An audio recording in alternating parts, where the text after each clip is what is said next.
IT workers, what is the most ridiculous your IT? You have to fix this request you've received.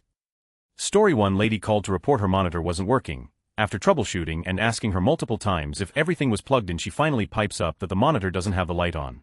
The monitor wasn't plugged in and she wanted me to wake a guy up at 3 a.m. to do it because she was dressed and nicely to do it herself because she was preparing for a meeting at 6 a.m.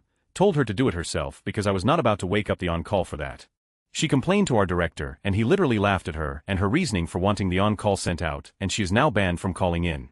Story 2. One of my first jobs was in the 90s. I was senior IT admin for a medium-sized company, and on my day off the CEO called. I had to get in cause the mail wasn't working and also the banking software didn't work. The CEO was primarily responsible for the financial department, so especially this last part was hurting him.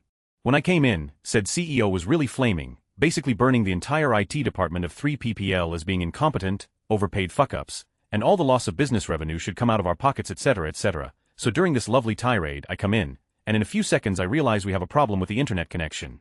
Keep in mind these were the 90s, so we had a dual ISDN connection and a dial-up modem connected to it. I run a few tests, and instead of the common modem sounds, I hear some low residential voice on the line. I connect a regular phone to it, listen to it, and then gave it to the CEO saying it's for you. After that, the CEO said nothing, and used his own mobile to manage the finances. What did the ISDN phone say? Due to not paying you bill, this line is disconnected. If you want to reinstate the service you have to pay XX admin costs, etc., etc.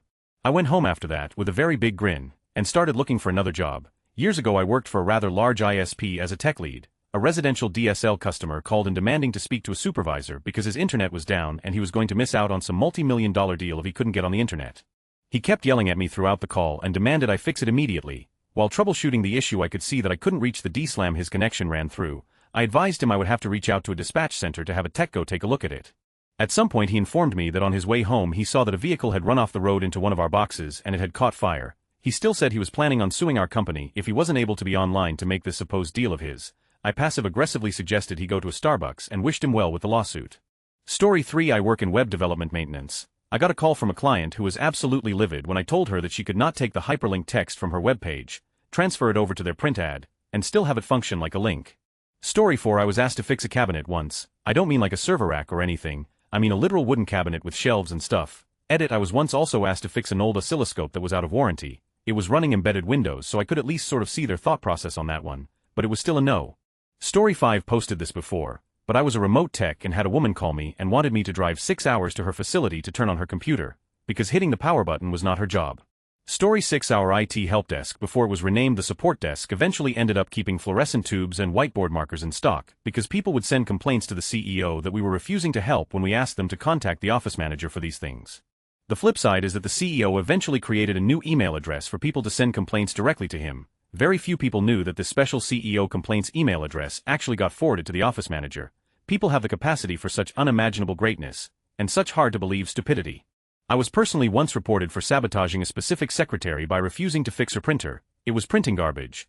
Turns out she installed an Epson color printer driver from the disk that came with her friend's new color printer on her Win95 computer so that her mono HP DeskJet printer would also print color. She reported me the third time I uninstalled the bad driver and asked her not to do it again.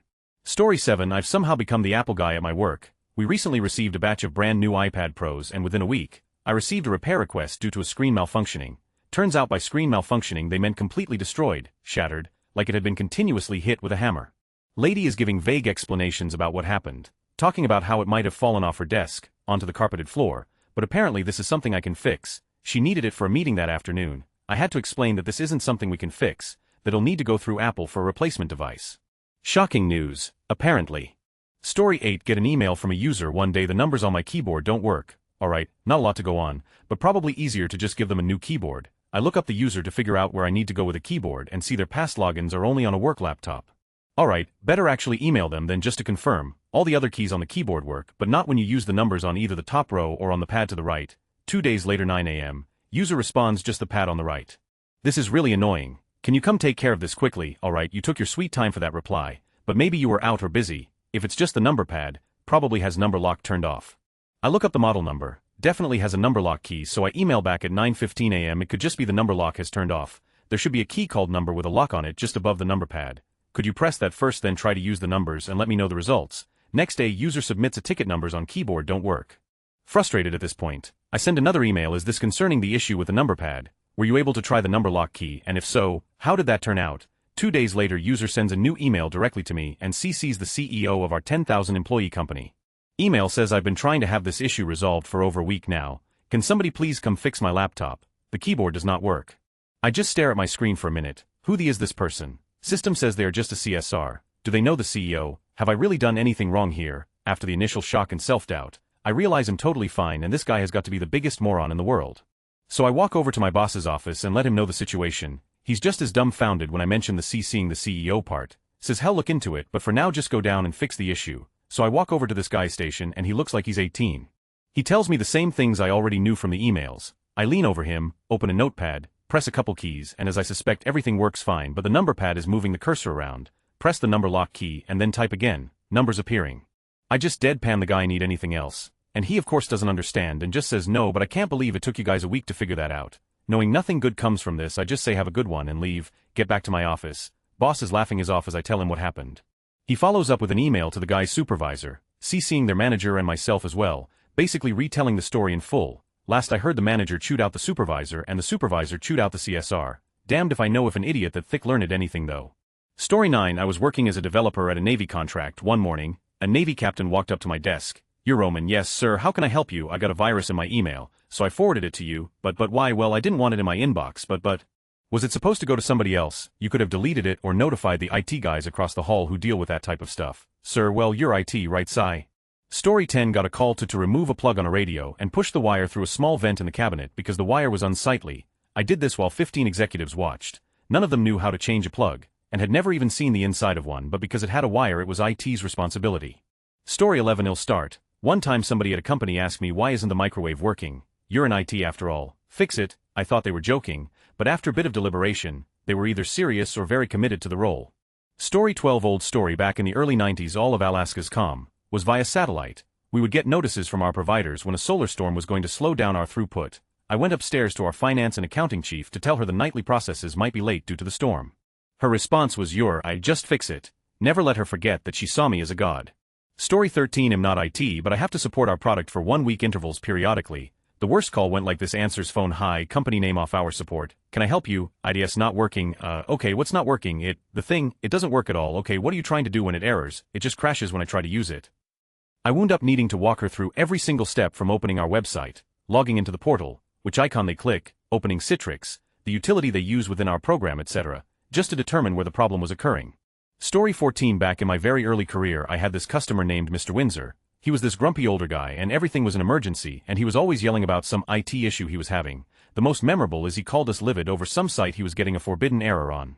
How dare we forbid him from going to his website? I had to patiently explain that there was an issue with that site and he'd have to contact the owner. About an hour later he calls back demanding to speak to me personally. He got an email saying he had a fatal error. How dare we wish him to die? Finally figured out that he'd misspelled the email address and the fatal error was coming from the mail system. I just looked up the number to the web company and told him to call. I'd love to know how that conversation went. Anyway, a few days before Christmas we get a phone call. It's Mr. Windsor.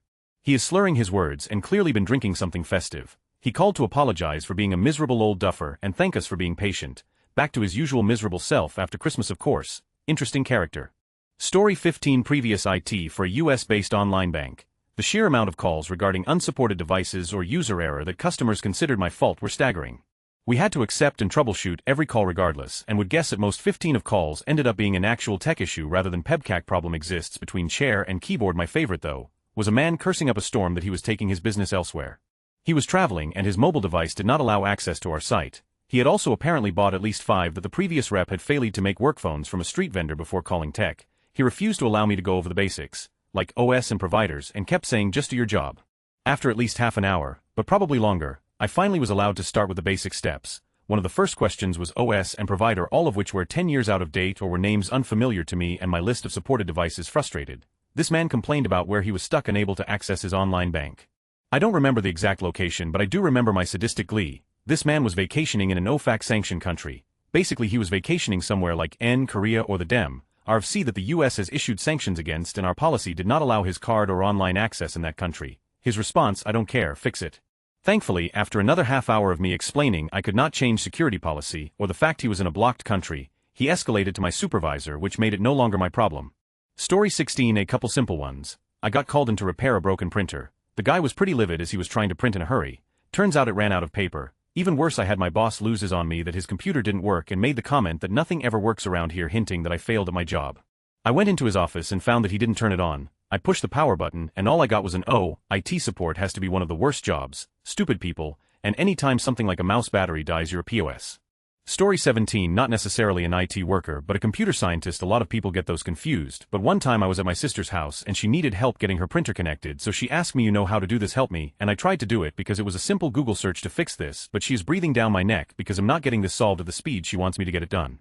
She then drops a "Didn't you go to school for this" on me, and I respond with, "No, I make software that sometimes works." Moral of the story: if you are an IT worker or a computer scientist, keep that to yourself.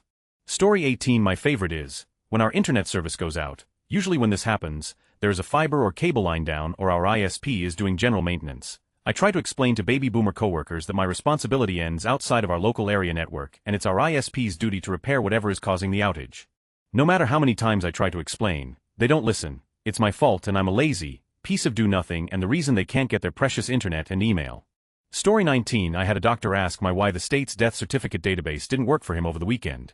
Mind you, I didn't work for the state. I worked for a practice he did contract work for. I told him they were probably offline for maintenance when he tried to log in, but that wasn't good enough. He insisted I get a hold of the state's IT department and find out what happened. The database was working just fine when he asked BTW, as he brought the working site up on his iPad right in front of me. So a week goes by and he is in my office again and asks if I had any luck with the state IT department. I had completely forgotten about his absurd request, so I said the following: as it turns out, I did. They told me some clod in their department decided to microwave a Hot Pocket on his lunch break but accidentally left a fork in with it. The microwave blew a breaker that controlled the server room. Knocked everything offline for a bit until they got it back up and running. Everything should be fine now. He was satisfied and walked away. Sometimes, people don't care what the answer is, just as long as they get one. Story 20. I'm an application architect for medical record software. My primary users, I refuse to call them customers, are physicians and nurses in a clinic setting. There's one specific doctor who will call and give a very vague description to the help desk. She refuses to do a shadow session, refuses to let us get screenshots, and the person from the help desk isn't an application expert, so they're trying to write down her issue and she's using the wrong words. By the time we usually figure out her issue, we could have resolved it in half the time if she just would have taken 2 minutes to speak with us. Story 21. One place I worked, it was pretty much if it got electricity, it was IT's issue. We had to fix the water fountain that wouldn't stop running, we had to fix the coffee machine. Story 22. All sorts. It wasn't a demand, but I was once called to help get a fish out of a fish tank. It had decided to go on a suicide mission into the pumps and I had to dismantle it all to get it back out. It died. I'm regularly asked to help hang doors, fix locks, program thermostats and boilers, change time on clocks, even repair people's spectacles, shoes, and anything they carry that could break and look technical, helping people with their broken down cars, or breaking into them when they lose their keys, fixing gates, all sorts. Some of it has electronics, which people assume is an IT specialism when it's not, but often it's just the hands-on nature that they are after. Most people realize it's not my job, but we have the tools, the eyesight, so many people with bad eyesight, the fine hand control, the know-how, the ability to find manuals and tutorials quickly, and the work surfaces to do it on. Got a call, the scanner in HR was broken. Thought to myself, we don't have a scanner in HR. Go to the office. The lady has Word open and is holding a document to the screen, hitting enter repeatedly. I thought no one would believe me, so I brought about 5 other techs along to corroborate. Edit. My first gold. I have been waiting to say thank you, kind stranger, forever. Story 23. Early in my career, when I still did home user work, I had a client request an on-site because every time I go get a beer, my computer crashes. Wouldn't crash when he went to the bathroom or anything, just when he went to get a beer. So I'm staring at this computer and I can see in the logs that there are crashes, but nothing that would help me understand what was causing it because it's not the beers. Finally I'm grasping at straws and ask him to show me what he does when it crashes. He says, I told you, it crashes when I go get a beer. So I'm like, just humor me. He sits down in the chair and then stands up, walks clean to the other side of the house, huge open living room thing with one of those weird sunken conversation pit things and heavy carpet. Walks up to this built-in mini fridge, opens it, grabs a beer, closes it, starts walking back and opens the beer, and the computer takes a, what the? Took about 30 seconds of feeling like the world had gone mad and this dude was like some sort of weird beer magician. When the light bulb came on, the mini fridge was probably on the same circuit as the PC. The compressor in the mini fridge was going bad and drawing too much from the circuit. When it kicked in, brown out, and the computer would crash. Dude was right all along. His computer would crash whenever he went to get a beer. Story 24. Worked for a small bank. 2 IT staff, including me, drove 60 miles out to a branch to fix an issue, and while I was used to getting hit with a million saved up while you're here issues, I was not prepared for the toilet is acting weird. Can you look at it while you're here? Story 25. Not me, and not the guy I knew, but someone he knew. A story from many years ago. This other fellow is a photocopier serviceman. He gets a call from one of their clients about their photocopier not working. He goes through the short list with the person on the phone, including it's plugged in, right? The client assures him everything else is fine, so he grabs his stuff and heads to the client site. First thing he looks at when he gets to the copier is the power cord. Sure enough, it's in the socket but not properly seated, so no juice.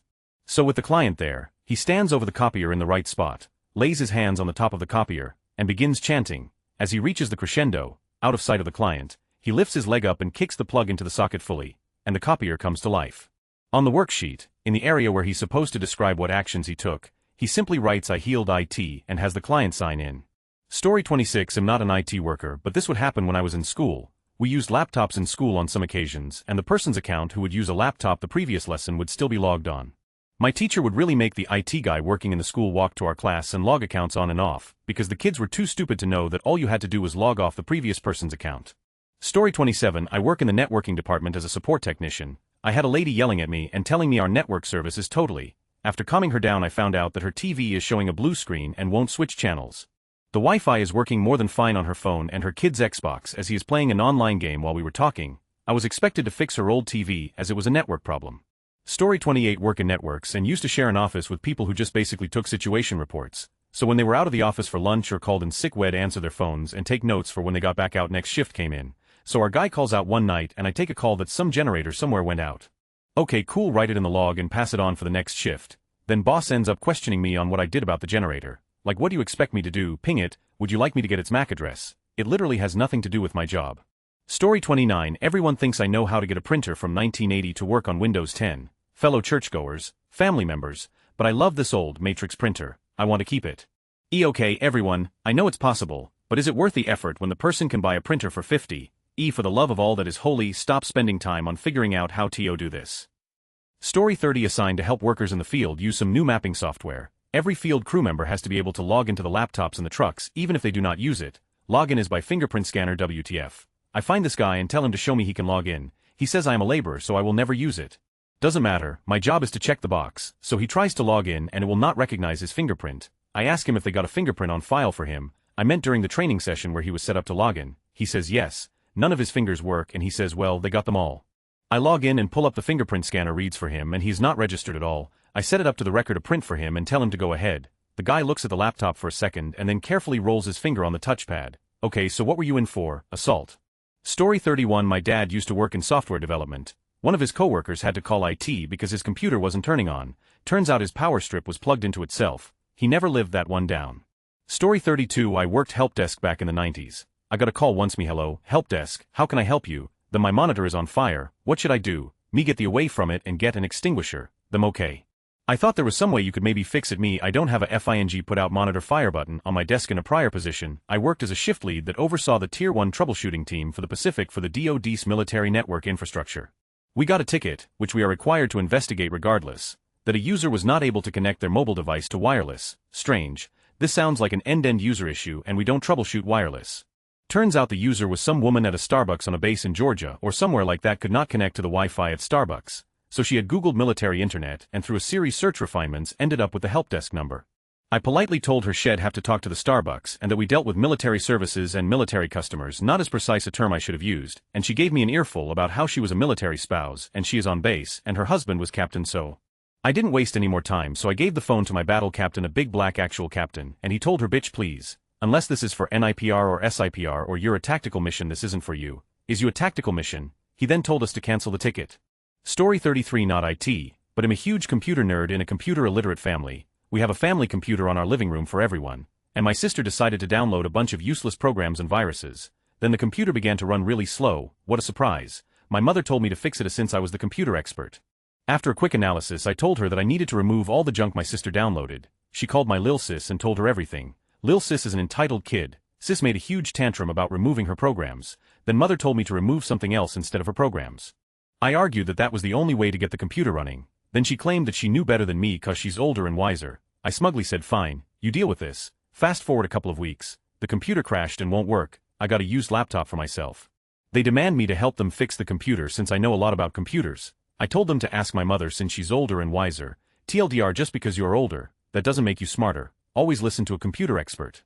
Story 34. I was called to fix a point of sale issue for a small coffee shop. The computer was fine. The wall outlet tested negative for power. The owner asked how long till I could fix it. After explaining that she needs an electrician, She started screaming at me and demanding that I fix it because it is my job.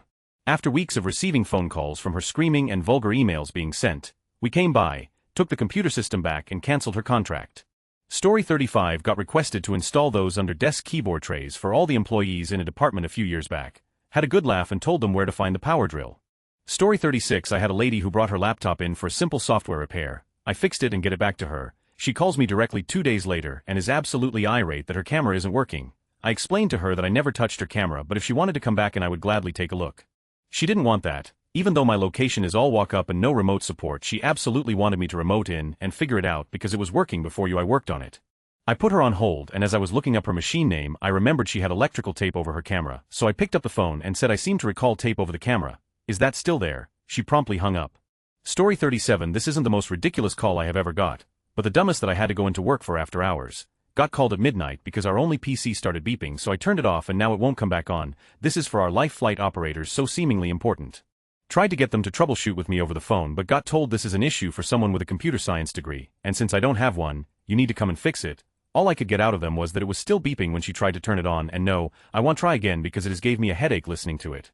Drove the 45 minutes into work and found that they had pushed the keyboard under a cable so it was holding down a key, moved the keyboard and magically the beeping stopped. They were really apologetic though. They also had 3 PCs and only 2 operators at the time. Story 38 I'm not even IT, but because I know a thing or two about computers they gave me the name of IT assistant at my job. Most recent thing was a doctor kept telling me they didn't have Microsoft Word on her computer. For months, I check every time they have it, then yesterday I realized when they said they found it. They've been saying they didn't have it downloaded because it wasn't on the desktop as an icon, months of them bitching and me checking their computer just to find out I'm dealing with idiots with a PhD. Story 39 had a call in the middle of the night from India asking me if I was the administrator for a particular piece of software. I was not, no idea how he got my number. Must have read it off an email chain or something. Story 40 I worked the help desk at my grad school. We had the power to reset passwords on student and faculty accounts, ensure computers were interacting with the network properly, etc. Got a call from an elderly professor that he was having trouble logging into his account. Okay, I figured, he'll reset your password. Didn't work. Nothing I did remotely worked. Eventually I had to actually go to this guy's house. Many of the faculty lived in special on-campus housing, where his computer was already at the problem page mail. This guy thought I had the IT powers to fix his password. He had already locked himself out of his account by entering the wrong password too many times, and for some reason the forgot password link wasn't working. He became irate when I explained to him that there was nothing I could do because his mail account has nothing to do with our school. I'm not in IT, but I'm the go-to IT guy during lockdown. Someone called the other day from the other side of the region to tell me her mouse wasn't moving when she moved it. The guy there the day before had taken in his own trackball and forgotten to swap them back.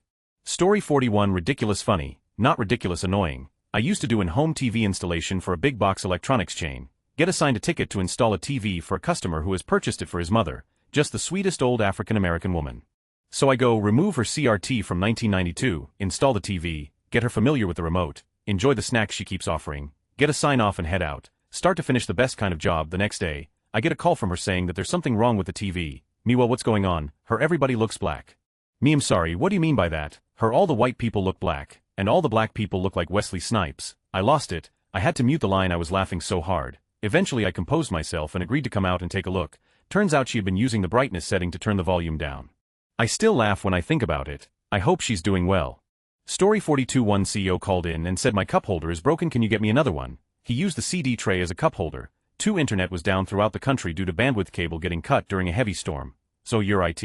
If you don't fix the internet he'll fire you and find someone who will. It took the head of IT calling the ISP, put him on loudspeaker in front of the CEO, and say that the cable's been cut off and that it is a national problem.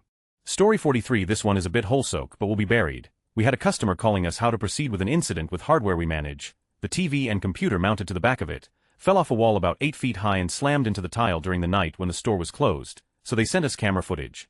The store was located next to a train track, and the gradual rumbling over the years weakened the grip of the bolts in the wall, and eventually the hardware just took the dive. They were calling us because they weren't sure who to call. Insurance was adamant it was our fault though, was resolved and insurance paid through the nose. Store was happy though. If anything, the manager thought it was pretty funny. Story 44 Our office had a new catering kitchen for executive functions. One of the first events it was used for was a fundraiser breakfast put on by the staff. For some reason or another, they had to skip the hot food because they couldn't get the stove to turn on. After that, nobody used the stove because everyone thought it didn't work. One day it became an IT problem because the stove top was broken and they wanted someone to fix it, and well, it uses electricity and has LEDs, so it must be IT, right? I figured out the problem. There was nothing wrong with the stove. Other than it was an induction stove and they had non-ferrous cookware, which will not work with induction stoves. Story 45. Finally, I get to tell my singing computer story. I worked IT help desk for the Air Force for a short time. I get a call one day from a woman, telling me her computer was singing to her. Baffled and somewhat quick-witted, I asked the woman, "Can you put the computer on the phone for me?" Sure enough, I'm hearing the post beep being repeated over and over again. So I ask her, "Is there anything covering your keyboard?" I hear the flop of a book hit the desk, followed by the Windows welcome screen sound. At this point, I just hung up the phone. Story 46. A couple from when I was in IT campus security director calls and says he can't print from his desktop computer and it's urgent. One of our guys goes and checks it out, comes back wide-eyed and says TMP was completely full of, well, that's why he has drawn shades on the windows. A couple of managers phoned me about an employee who they suspected of surfing at work. I bang into his browser history, and yes, there are quite a few non-work images there. Managers, is it? Me, that's really not my area of expertise. Would you like to have a look? Managers, user complaining to me about some old piece of software that no longer works. Me, it's unsupported user, I don't want it to be supported, I just want it to work.